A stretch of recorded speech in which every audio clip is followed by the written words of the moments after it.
Good morning student. प्यारे बच्चों, today's topic is how to change imperative sentences into indirect speech. प्यारे बच्चों, ये नरेशन के ऊपर हमारा 5th वीडियो लेक्चर है। फर्स्ट वीडियो लेक्चर के अंदर मैंने आपको बेसिक कॉन्सेप्ट्स के बारे में बताया है। 3 महत्वपूर्ण टेबल भी मैंने उसमें डिस्कस की है। अगर आपने वो नहीं देखा तो वो जरूर देखिए।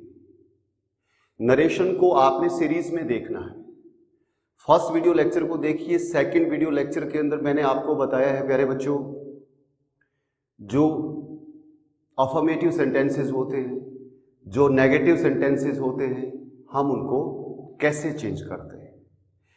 थर्ड और फोर्थ जो वीडियो लेक्चर है प्यारे बच्चों, उसके अंदर मैंने ये बताया है इंट्रोगेटिव जो सेंटेंसेस होते हैं, चाहे वो यस नो टाइप के सेंटेंसेस हो, चाहे वो WH फैमिली के सेंटेंसेस हो, हम उनको कैसे चेंज करते हैं, ये मैंने 2 वीडियो लेक्चर में आपको समझाया है। आज ये हमारा 5th वीडियो लेक्चर है प्यारे बच्चों नरेशन के ऊपर, और इसमें मैं आपको बता रहा हूं कि इंपेरेटिव सेंटेंसेस को हम इनडायरेक्ट स्पीच में कैसे बदलेंगे। प्यारे बच्चों, सबसे पहले तो आपको ये पता होना चाहिए कि इंपेरेटिव सेंटेंसेस होते क्या हैं। इंपेरेटिव सेंटेंसेस में आपने देखा होगा प्यारे बच्चों, हम बहुत बार बोलते हैं go there, come here, open the window, bring me a glass of water. मतलब हम कोई भी सब्जेक्ट का इस्तेमाल नहीं करते सेंटेंस बोलते वक्त, यानी ऐसे सेंटेंसेस जिसमें सब्जेक्ट अंडरस्टूड होता है। जैसे ये देखिए, वर्क हार्ड कोई सब्जेक्ट नहीं है प्यारे बच्चों। ओपन द डोर कोई सब्जेक्ट नहीं है। इंपेरेटिव सेंटेंसेस में सब्जेक्ट यू जो है वो अंडरस्टूड होता है।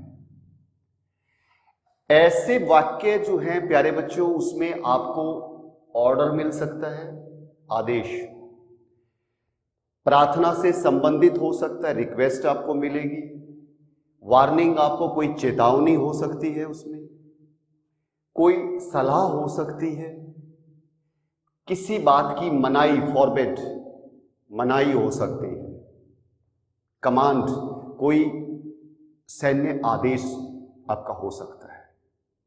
तो इस प्रकार के जो वाक्य होंगे प्यारे बच्चों, जैसा वाक्य का भाव होगा, हम रिपोर्टिंग वर्ब को उसी हिसाब से बदल देंगे। क्योंकि मैंने बताया था कि रिपोर्टिंग वर्ब और कोमा, इन्वर्टेड कोमा जो है वो सेंटेंस के हिसाब से बदलते हैं। जैसी सेंटेंस की नेचर होती है वैसे हम उनको बदल देते हैं। तो देखिए, सबसे पहली बात हम यहां पर सीखेंगे कि रिपोर्टिंग वर्ब को कैसे चेंज करते हैं। रिपोर्टिंग वर्ब यदि हमारी सेड या सेड टू है प्यारे बच्चों, और अगर वाक्य में आपको ऑर्डर मिलता है तो आप सेड और सेड टू को बदल दोगे ऑर्डर्ड के अंदर। यदि वाक्य में आपको रिक्वेस्ट मिलती है तो सेड और सेड टू जो है वो चेंज हो जाएगा प्यारे बच्चों रिक्वेस्टेड में। यदि वाक्य में आपको चेतावनी नजर आती है, वार्निंग नजर आती है, तो फिर सेड और सेड टू को बदल देंगे वार्न।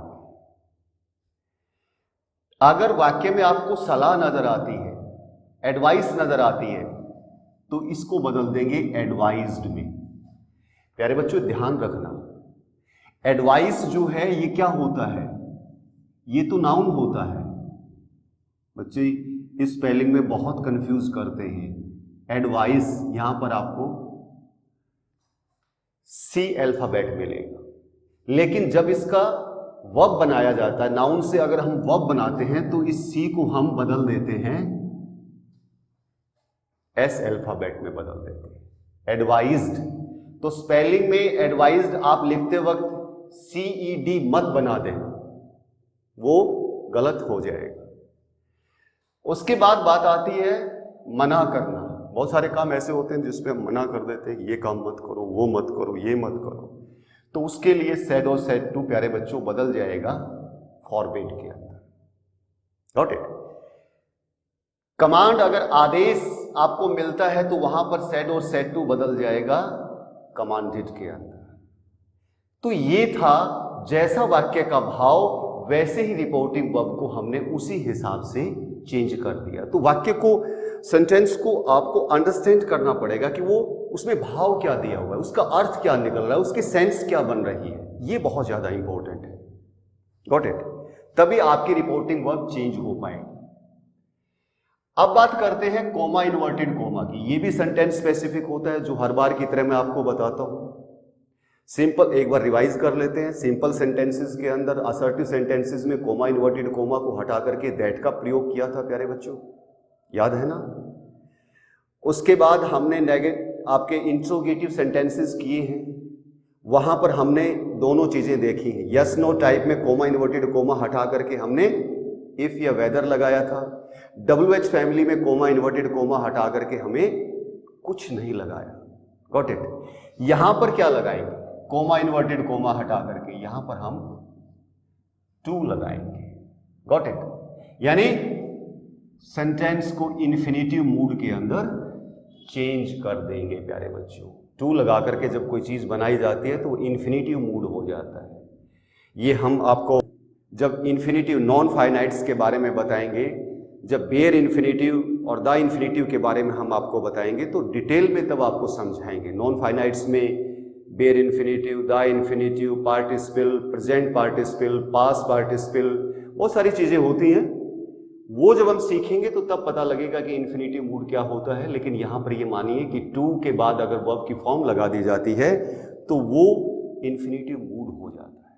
Got it. अब इसमें इंपेरेटिव सेंटेंसेस प्यारे बच्चों वो दो तरह के हो सकते हैं। एक सिंपल हो सकते हैं, पॉजिटिव हो सकते हैं, और एक नेगेटिव भी हो सकते हैं। नेगेटिव में कोमा इन्वर्टेड कोमा और प्लस ये डू नॉट से स्टार्ट होंगे। जब ये डू नॉट से और कोमा इन्वर्टेड कोमा को से स्टार्ट होंगे तो डू नॉट को हम चेंज कर देंगे प्यारे बच्चों नॉट टू में। यानी डू नॉट में टू तो पहले भी लगता ही है, डू नॉट को हटा करके क्या बना दिया जाता है,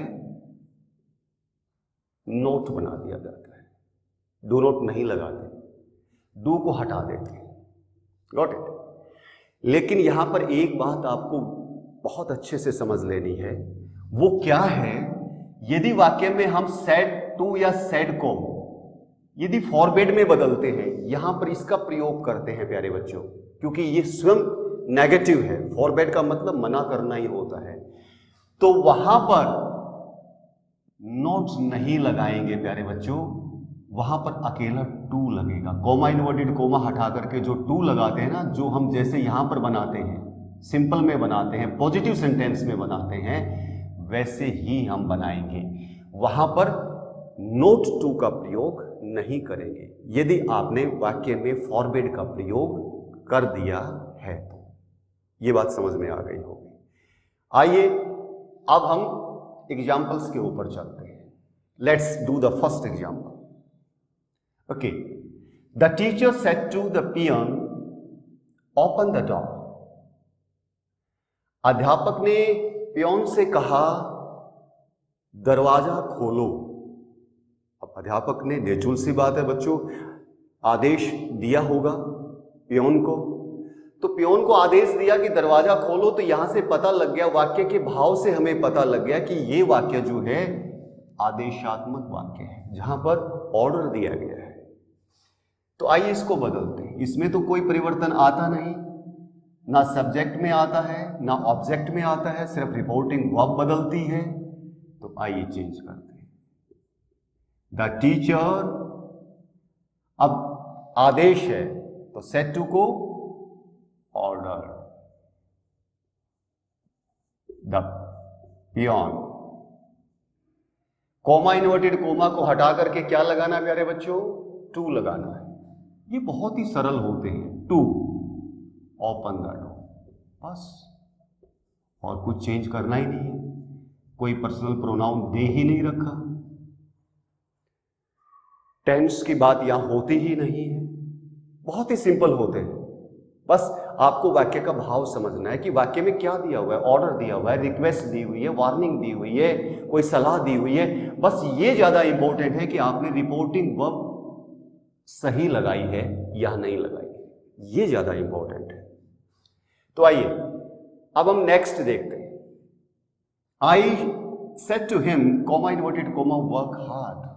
मैंने उससे कहा मेहनत करो। तो प्यारे बच्चों, मेहनत करने की सलाह दी जाती है। हम किसी को एडवाइस देते हैं कि तुम मेहनत करो, तुम पास हो जाओगे। तो यहां क्या लगता है आपको? यहां लगता है कि ये यहां पर आएगा एडवाइस, और अगर एडवाइस दी हुई हो तो सेड टू को किस में बदल देते हैं? एडवाइज्ड में बदल देते हैं। I advised him, comma inverted comma को हटा करके क्या लगाएंगे? To work. इतने आसान होते हैं इंपेरेटिव सेंटेंसेस। देखिए, बिल्कुल भी मुश्किल नहीं है। भाव समझो, रिपोर्टिंग वर्ब को प्रॉपर लगाओ और बना डालो। थर्ड देखिए, I said to her kindly give me a lift. मैंने उसे कहा कृपया करके मुझे लिफ्ट दे दो। तो प्यारे बच्चों, काइंडली जो वर्ड है आपका, या प्लीज जो है, ये दोनों के दोनों वर्ड रिक्वेस्ट को शो करते हैं, प्रार्थना को शो करते हैं।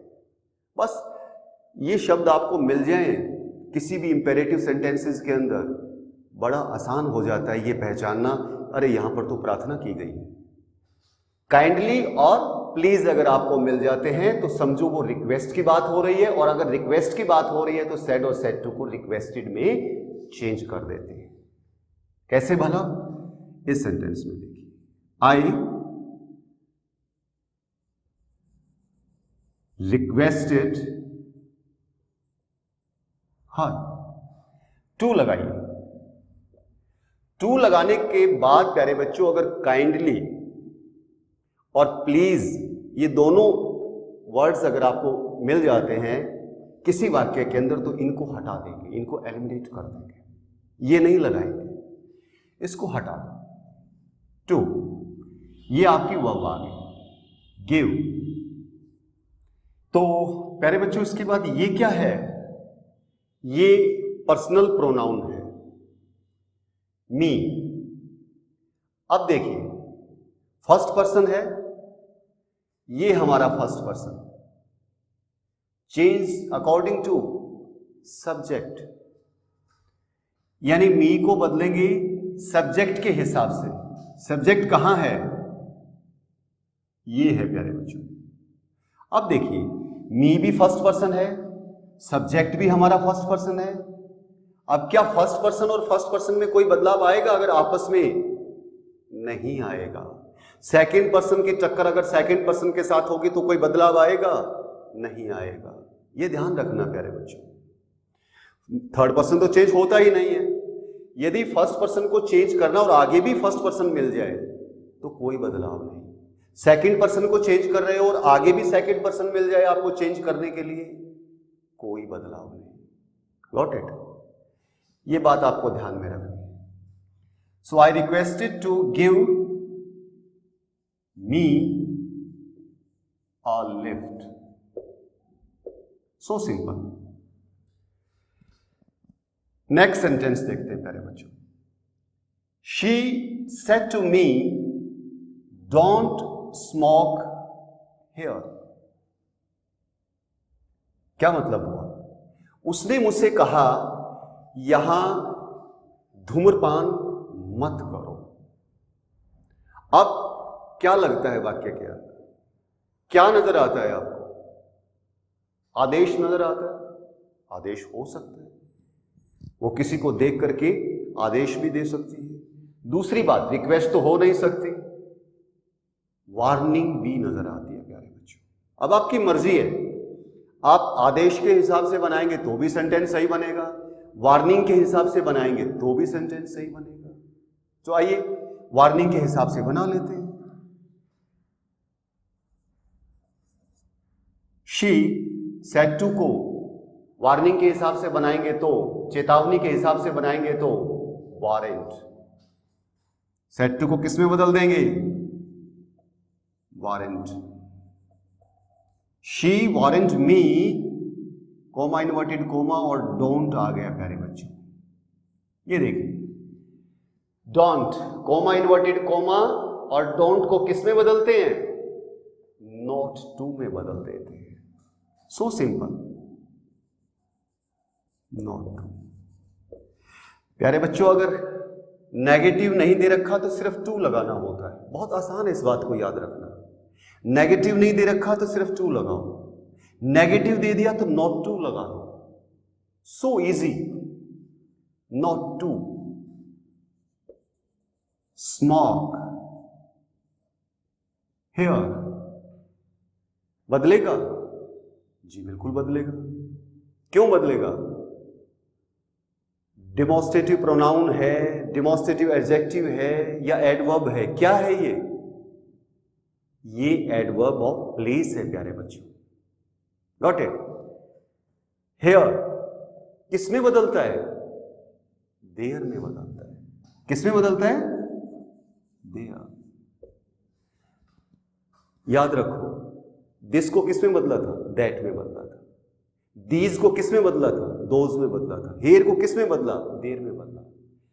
क्या चीज नजर आती है प्यारे बच्चों? नजदीक की चीज को दूर में बदल दिया जाता है। दिस यह है, दैट वह, दीज ये, दोज वो, हेयर यहां, देयर वहां। नरेशन में यह बात ध्यान में रखनी है, जो नजदीक की चीजें हैं उनको दूर में बदल दो। Got it? So simple. याद रखना भी बहुत आसान है, उस टेबल को भी याद रखो, ये बदलते हैं। प्यारे बच्चों, आपने देखा सिर्फ टेंस को छोड़ करके सारी चीजें आ रही हैं। Got it? अब नेक्स्ट देखिए, the gardener said to the boys don't pluck the flowers.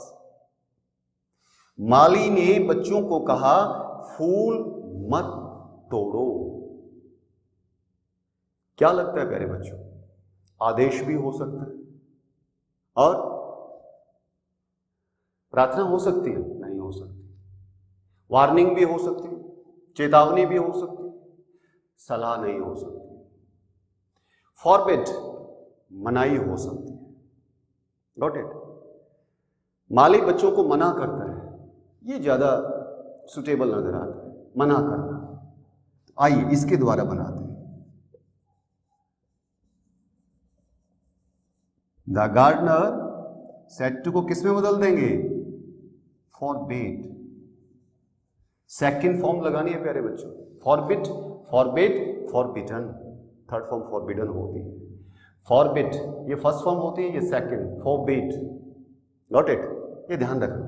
Forbid, the gardener forbid the boys.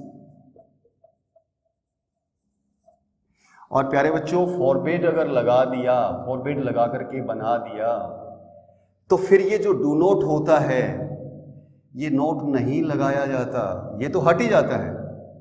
ये तो यहां भी हट गया था, डू नोट में डू तो हट ही गया था, नोट टू में बदल दिया था।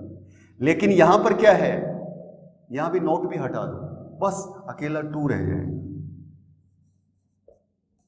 To pluck the flowers.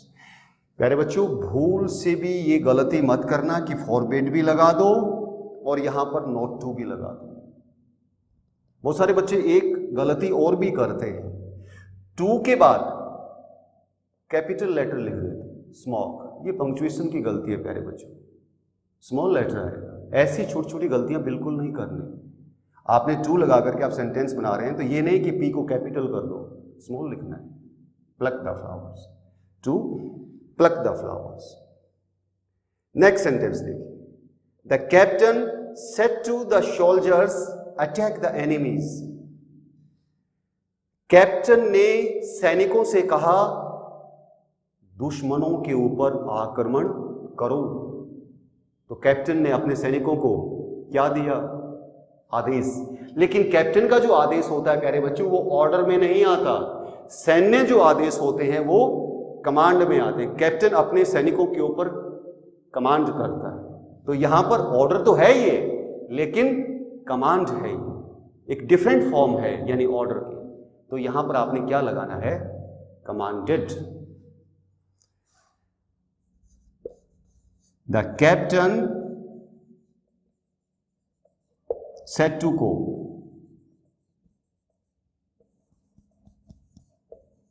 commanded the soldiers to attack the enemies. So simple. तो प्यारे बच्चों, यहां पर आपने देखा कि किस प्रकार हमने इंपेरेटिव सेंटेंसेस को इनडायरेक्ट स्पीच में चेंज कर दिया। प्यारे बच्चों, ये टाइप 1 है इंपेरेटिव सेंटेंसेस की। इंपेरेटिव सेंटेंसेस की एक टाइप और होती है जिसमें सेंटेंसेस लेट से शुरू होते हैं। वो बहुत इंपॉर्टेंट है। आपकी बोर्ड परीक्षा में या किसी कॉम्पिटिटिव एग्जाम्स में ऐसे भी आपसे सवाल पूछा जा सकता है, और लेट के जो सेंटेंसेस होते हैं उनसे भी सवाल पूछा जा सकता है। तो वो सेकंड टाइप, तो उसको भी डिस्कस करेंगे नेक्स्ट वीडियो लेक्चर में, उसको देखेंगे। Got it? इस वीडियो लेक्चर में तो आप इतना ही देख लीजिए कि किस प्रकार आपने यहां पर एक बात देखी होगी, यहां पर रिपोर्टिंग वर्ब का जो चेंज करना है प्यारे बच्चों, वो ज्यादा इंपॉर्टेंट है। क्योंकि बाकी के सेंटेंस में तो हम क्या करते हैं, बस टू लगाते हैं और सेंटेंस को लिख देते हैं। कोई पर्सनल प्रोनाउन मिल गया उसको चेंज कर दिया, कोई एडवर्ब मिल गई उसको चेंज कर दिया, और तो कोई यानी विशेष प्रकार का परिवर्तन इसमें होता नहीं है। इसमें जो इंपॉर्टेंट है प्यारे बच्चों, इंपेरेटिव सेंटेंसेस में अधिक से अधिक इंपेरेटिव सेंटेंसेस पढ़िए और वहां पर उनकी सेंस को समझिए। देखिए कि इस सेंटेंस में आपको ऑर्डर नजर आता है, रिक्वेस्ट नजर आती है, एडवाइस नजर आती है, कमांड नजर आती है, क्या नजर आती है, क्योंकि ये भाव के ऊपर ही डिपेंड करता है। रिपोर्टिंग वर्ब अगर आपने भाव के हिसाब से सही चेंज कर दे तो समझो 90% आपका सेंटेंस करेक्ट हो गया, बाकी कुछ बचता ही नहीं है। बाकी तो क्या है, जो अफर्मेटिव आपके यानी कि जो इंपेरेटिव हैं, जो बिल्कुल सिंपल हैं, जो पॉजिटिव यानी इंपेरेटिव हैं आपके, उसमें आप क्या करते हैं, बस टू लगा देते हैं, कोमा इन्वर्टेड कोमा हटा करके। जो नेगेटिव हैं तो उसमें क्या कर देते हैं, कोमा इन्वर्टेड कोमा और डोंट को हटा करके नोट टू लगा देते हैं। एक फॉरवर्ड में नोट नहीं लगाते, उसमें अकेला टू लगाते हैं। सिंपल 2-3 बातें ही हैं यहां पर ज्यादा इंपॉर्टेंट। लेकिन सबसे इंपॉर्टेंट बात क्या है, जब तक इंपेरेटिव सेंटेंस का आपको भाव समझ में नहीं आएगा कि उसमें क्या दे रखा है, रिक्वेस्ट है, ऑर्डर है, वार्निंग है, किसी चीज की मनाही है, वो क्या है, दैट इज मोर इंपॉर्टेंट। तो इसलिए ज्यादा से ज्यादा सेंटेंसेस को आप पढ़ें, एटलीस्ट 100 सेंटेंसेस को आप देखें और समझें कि किस सेंटेंस में क्या दे रखा है मेरे बच्चों। तो हमारा टॉपिक यहीं पर समाप्त होता है, और हर बार की तरह इस बार भी हम आपको प्रैक्टिस एक्सरसाइज दे रहे हैं, आपको वो कंप्लीट करनी है प्यारे बच्चों, और मेरे पर्सनल व्हाट्सएप के ऊपर आपको सेंड कर देनी है। वो नंबर आपको पता है, नहीं है तो मैं एक बार फिर से आपको रिमाइंड करवा देता हूँ, 9466371455, 9466371455। प्यारे बच्चों, इस व्हाट्सएप के ऊपर आप अपना होमवर्क जो है वो मुझे अवश्य भेजें, क्योंकि मुझे फीडबैक का पता नहीं लगेगा तो मुझे क्या पता लगेगा कि आपको समझ में आया या नहीं आया। एक टीचर के लिए फीडबैक जो है वो लेक्चर से भी ज़्यादा इंपॉर्टेंट होता है। जो मैंने आप लोगों को समझाया, जो मैंने आप लोगों को डिलीवर किया, वो आप लोगों तक सही पहुंचा या नहीं पहुंचा, राइट, वो आपको समझ में आया या नहीं आया, आपके फीडबैक से ही पता लगेगा। आप जो दोबारा मुझे एक्सरसाइज कर करके जब मेरे पास भेजोगे, तभी वहां से मैं ये बात देख पाऊंगा कि आपको कितना समझ में आ रहा है, और जो आपको समझ में नहीं आता वो मुझे आप बताएं, ताकि नेक्स्ट वीडियो लेक्चर में मैं आपको समझा सकूं, बहुत अच्छे से आपको वो बात बता सकूं। अपनी प्रॉब्लम्स जरूर बताएं। Got it? तो प्रैक्टिस एक्सरसाइज आपको बहुत अच्छे से ध्यान से करनी है प्यारे बच्चों। Have a nice day, thank you very much. So dear students, this is our practice exercise and you have 10 sentences, okay? Her sentence को प्यारे बच्चों बहुत ध्यान से पढ़ना है। करते वक्त कोई जल्दबाजी नहीं दिखानी आपको, और एक एक सेंटेंस को बिल्कुल रीड करना है और ये देखना है कि सेंटेंस में क्या दिया हुआ है, रिक्वेस्ट दी हुई है, ऑर्डर दिया हुआ है, क्या दिया हुआ है सेंटेंस के अंदर, ठीक है? तो एक एक सेंटेंस को रीड करके उसकी सेंस को निकाल करके और उसी हिसाब से आपने रिपोर्टिंग वर्ब को चेंज करना है प्यारे बच्चों। Got it? Thank you very much.